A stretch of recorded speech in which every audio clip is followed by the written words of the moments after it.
오늘 하나님 말씀 누가복음 18장 15절에서 17절까지의 말씀으로 어린아이 같은 겸손한 신앙 제목으로 말씀드리겠습니다.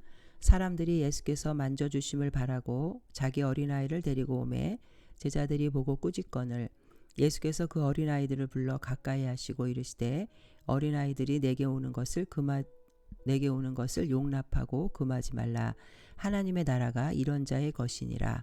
내가 진실로 너에게 이르노니 누구든지 하나님의 나라를 어린아이와 같이 받아들이지 않는 자는 결단코 거기 들어가지 못하리라 하시니라. 예수님께서는 이 오늘 본문 바로 앞단락에서 바리새인과 세리의 기도를 통해서 하나님 앞에 겸손한 자가 하나님의 나라에 들어갈 수 있는 자이며 그래서 세리처럼 자신의 죄를 회개하고 그런 자가 제사함을 받아서 하나님 앞에 의롭다함을 얻을 수 있다고 말씀하셨습니다. 오늘 말씀도 계속해서 어린아이와 같이 겸손한 자가 하나님의 나라에 들어갈 수 있다고 말씀해주고 계십니다. 여기서 어린아이는 갓난아이를 말합니다.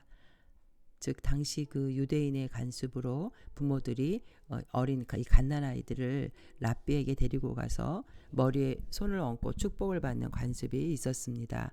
그래서 부모들은 훌륭한 선생님이신 예수님께 축복을 받기 위해서 아이들을 데려왔는데 제자들이 이를 책망하였던 것입니다. 예수님의 그 말씀 선포 사역을 방해하고 아이들을 데리고 나오는 그 일들이 예수님을 귀찮게 하는 것이라는 생각에서 이 같은 행동을 취했던 것으로 보입니다. 그러자 예수님께서는 제자들을 나무라셨습니다. 본문엔 나와 있지 않지만 원문에 보면 화를 내셨다 이렇게 내용이 나옵니다. 즉 하나님의 나라는 바로 이 어린아이와 같은 자가 들어갈 수 있다고 말씀해 주셨습니다. 그러나 이 어린아이와 같은 신앙이라 그래서 반드시 어린이가 들어갈 수 있다는 것은 아니고 영적으로 이 어린아이와 같은 그 신앙의 특성을 가진 자를 말합니다. 겸손한 신앙, 정말 가식이 없고 순수한 그런 신앙을 여기서 상징하는 것입니다. 어린아이 같은 자가 천국에 들어갈 수 있다고 주님이 말씀하신 것은 바로 우리가 하나님 앞에서 피조물이고 죄인이라는 것을 우리가 깨닫고 어린아이 같이 그 연약한 모습이라는 것을 우리가 하나님 앞에서 깨달아야 된다는 것입니다. 그래서 오직 우리는 하나님만을 의지하며 살아갈 수밖에 없는 존재이며 하나님 앞에 순종하는 자만이 구원을 받을 수 있다는 그런 말씀을 우리에게 주고 계시는 것입니다. 우리는 보통 어린 아이들이라고 생각하면 하나의 그 어떤 인격체로 보지 않고 무시할 때가 많습니다. 그래서 아이들은 주님과 교제할 수 없는 자라고 생각하기가 쉬운데 그래서 우리가 아이들의 그 신앙 교육에도 소홀히 할 때가 많이 있습니다. 그러나 하나님의 형상으로 지음받은 모든 인간은 영적인 존재이므로 아무리 어리다고 해서 무시할 것이 아니라 어렸을 때부터 오히려 하나님의 말씀을 잘 가르쳐야 됩니다.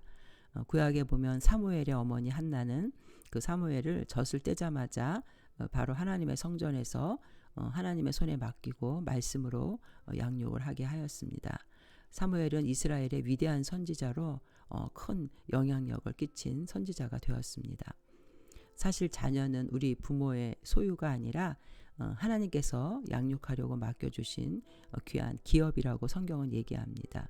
기업이라는 의미는 그 회사에서 그 기업이라는 것은 이익을 남기고 투자를 해서 이익을 남기는 것을 또 사회에 환원하기도 하는 것처럼 주님이 우리에게 자녀를 기업으로 주셨다는 것은 우리가 그 자녀들을 하나님이 맡겨주신 자녀들을 잘 돌보고 양육해서 그 이윤을 하나님께 돌려드리는 거죠. 사실 그 아이들을 다 하나님 앞에 그 아이들의 생명과 그 삶의 주인이 하나님이라는 것을 우리는 깨달아야 한다는 것입니다. 유명한 그 영국의 스펄전 부흥사 목사님은 4살 때 하나님의 말씀을 듣고 거듭나는 체험을 했다고 증언하였습니다. 지금 우리가 살고 있는 이 세상은 종말의 때가 종말의 그 시기가 되어서 점점 타락해 가고 있고 죄로 오염되고 있습니다. 우리는 그 자녀들의 영혼을 위해서 하나님의 말씀으로 양육하고 그 영혼을 위해서 또 기도하는 부모가 되어야겠습니다. 물론 세상에서 학교의 그 교육도 중요하지만 사실 학교 교육보다 더 소중한 것은 그 아이의 영혼을 위해서 하나님의 공의와 사랑, 그리고 모든 인간은 죄인이며 예수님의 십자가의 그 구속의 은혜를 통해서만 영원한 천국의 소망을 갖게 되고 영생을 얻게 된다는 것을 우리는 전해야 되는 귀한 사명이 있습니다. 17절에 어린아이와 같이 받아들이지 않는 자는 결단코 거기 들어가지 못하리라 하시니라.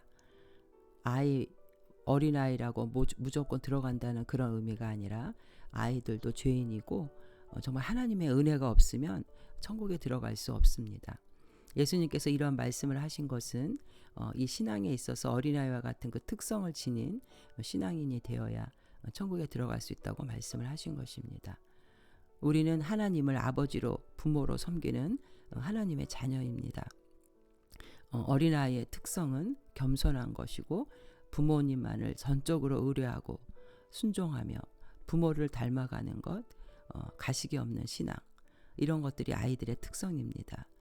우리 역시 하나님의 자녀로서 하나님만을 의지하고 또 하나님의 그 말씀에 순종하면서 하나님의 거룩한 성품과 사랑을 닮아가는 그런 신앙인으로서 믿음이 성장하는 저와 여러분 되시기를 주님의 이름으로 축복드립니다. 베드로전서 2장 2절에 갓난 아기들 같이 순전하고 신령한 젖을 사모하라. 이는 그로 말미암아 너희로 구원에 이르도록 자라게 하려 함이라. 우리의 그 겉사람은 날로 낡아지고 후패하지만 우리의 속사람은 날로 강건해진다고 말씀하십니다. 우리의 그 영혼의 속사람을 위해서 아이들 같이 순수하고 사모하고 성장하는 믿음으로 하나님 앞에 영광 돌리는 자들 되시기를 주님의 이름으로 축복드립니다. 아멘.